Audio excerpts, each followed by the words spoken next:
Hindi mga European paintings ang ating dapat tignan kung talagang gusto nating makita ang buhay nila Adam at Eve. Ang imahe na dapat nating tignan sa tuwing iniisip natin sina Adam at Eve sa paraiso ay ang imahen ng mga uncontact human tribes na nakikita natin ngayon na naninirahan sa mga bundok, gubat at savanna. Basically mga ka-LE, mga primitibong tao na hubot-hubad na naninirahan sa kalikasan.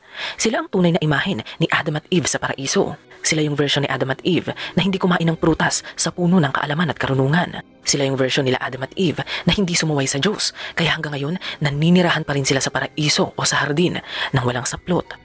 Hanggang ngayon, naninirahan sila sa paraiso, hindi dahil ang kanilang buhay ay masaya o madali, kundi dahil ang kanilang buhay ay simple. Ito ang paraiso. Hindi nila kailangang mag-aral, hindi nila kailangang magtrabaho at kumita ng pera upang sila ay manatiling buhay. Hindi nila kailangang manirahan sa isang mega city kung saan kinakailangan nilang sumunod sa social system ng ating sibilisasyon.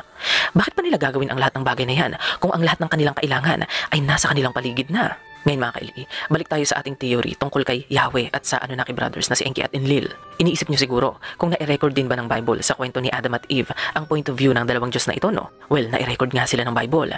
Ang Yahweh na kasama nila Adam at Eve sa hardin na nagbabawal sa kanila na kumain mula sa puno ng karunungan at kaalaman ay ang point of view ni Enlil. Point of view din ni Enlil ang galit na Yahweh na nagpalayas kila Adam at Eve sa Eden. At boses din ni Enlil ang narinig natin sa Genesis chapter 3 verse 22 na nagbabawal kila Adam at Eve na kumain sa Tree of Life. Sa bahaging ito ng kwento, hindi na natin maitatanggi pa na ang ilang persona ni Yahweh ay ang representasyon ng Biblia sa karakter ni Enlil.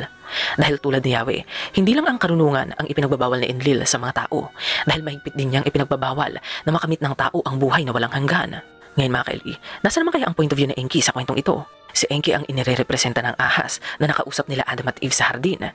Siya ang nag-udyok sa mga tao na piliin ang kaalaman at karunungan kaysa sa paraiso. Hindi man naibigay sa atin na Enki ang puno ng buhay, ang nagbibigay ng buhay na walang hanggan. Naibigay naman niya sa atin ang kaalaman at karunungan. Ginawa niyang matalino ang mga tao at dapat natin gamitin ang talinong ito upang mas mapaganda at mapasaya ang ating buhay at pananatili rito sa mundo. Ang talinong ito ang siguradong gagamitin natin upang mapasa atin ang paraiso at ang buhay na walang hanggan na pilit ipinagkakait sa atin ng Diyos ng hardin.